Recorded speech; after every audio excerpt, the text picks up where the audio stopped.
Сәлеметсіздер ме? Бүгін біз жай механизмдер бөлімі бойынша номер 2 БЖБ тапсырмасын орындаймыз.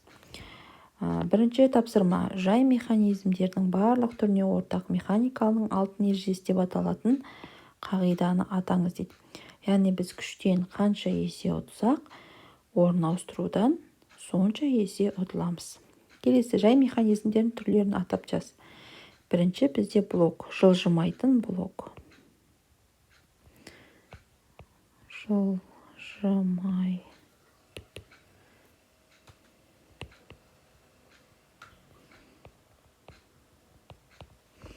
Екіншісі иіндік. Бірінші текті иіндік.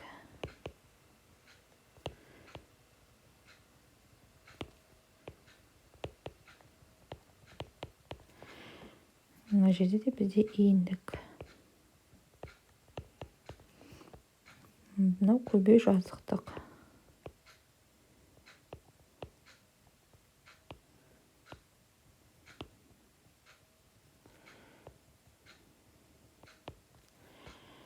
Иіндік.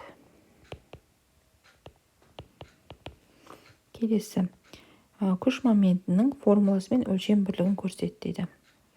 Яғни М тең болады F көбейтілген D және Ньютон көбейтілген метр болады өлшем бірлігі.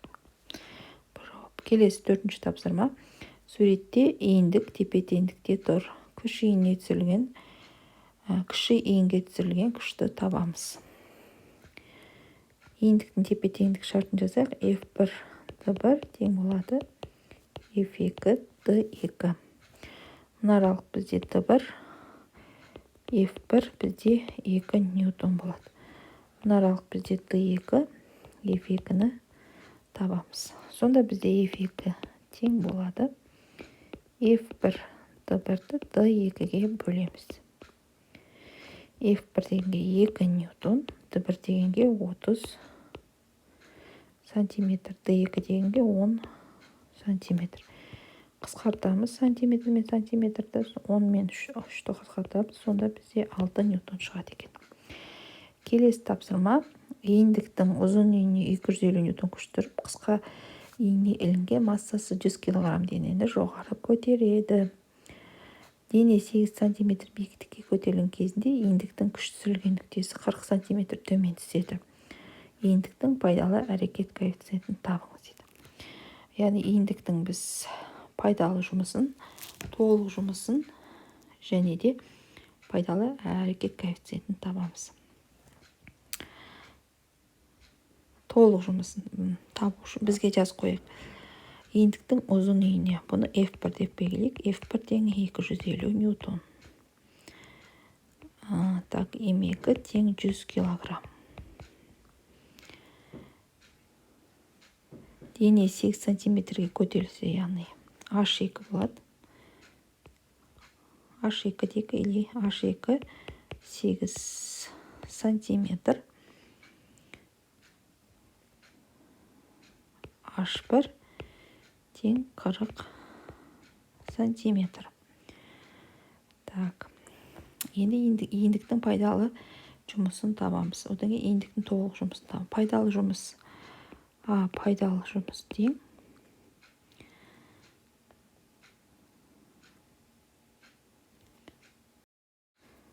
пайдалы жұмыс М2 G H2.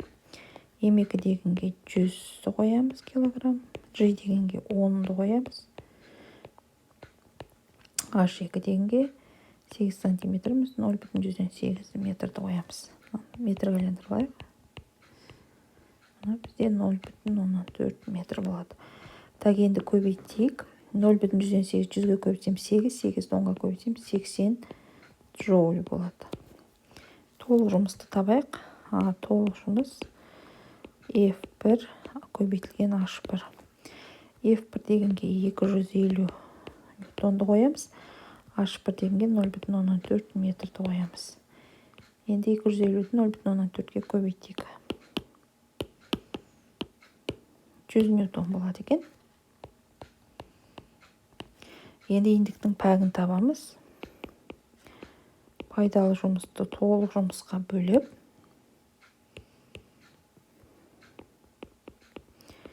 100%-ға көбейтеміз.